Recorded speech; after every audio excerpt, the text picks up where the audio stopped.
இப்போ மேஷ லக்னத்தின் அதிபதி 2ஆம் வீட்டில் ரிஷப ராசியில் இருந்தால் என்ன பலன் அப்படின்னு பார்த்தா, திருமணம் நடக்கிறத கொஞ்சம் தாமதப்படுத்தும். ஏன்னா 2ஆம் வீட்டை கெடுக்குது. 2ஆம் வீட்டிலேருந்து 7ஆம் வீட்டை பார்த்து 7ஆம் பாவத்தையும் கெடுக்குது. திருமணம் நடப்பதை தடுக்கும். ஆனால் சுபகிரகமான சுக்கிரனோட வீட்டில் இருக்கிறதுனால இது கொஞ்சம் பொன்பொருள் சேர்க்கை, கோபம் குறைவுதல் அப்படின்னு கொஞ்சம் இருக்கு. கொஞ்சம் யோசனையோட சில விஷயங்களை சற்று நிதானித்து செய்வாங்க. இவங்க அடுத்தவர்களுடைய ஆலோசனையை கேட்டு நடந்து கொள்வது மிகச்சிறந்த பலனாக இருக்கும்.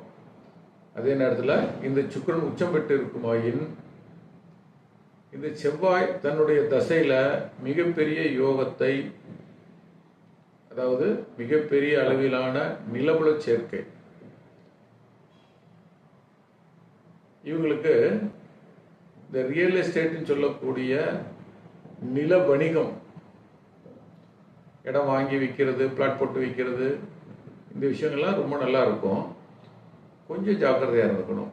ஏன்னா விருச்சிக ராசியை செவ்வாய் பார்க்கறதுனால போலீஸ் தொந்தரவு, வழக்கு, நீதிமன்றம் இதெல்லாம் கொஞ்சம் அதிகமாக இருக்கும்.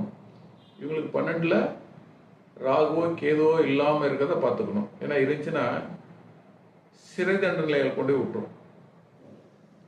ஒரு கிரகத்தை மட்டும் வச்சு ஜாதக பலன் சொல்லக்கூடாது.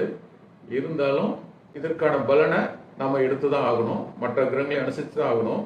இந்த ஒரு கிரகத்தினுடைய இருப்பை மட்டும் வைத்து சொல்லக்கூடிய பலன் இது. இப்போ வளர்பிறை சந்திரன், சுக்கிரன், குரு இவை பார்த்தாலோ இணைந்திருந்தாலோ இந்த பலன் மிக நல்ல பலனை மட்டுமே செய்யும். துர்பலன்கள் இங்கு நடக்காது.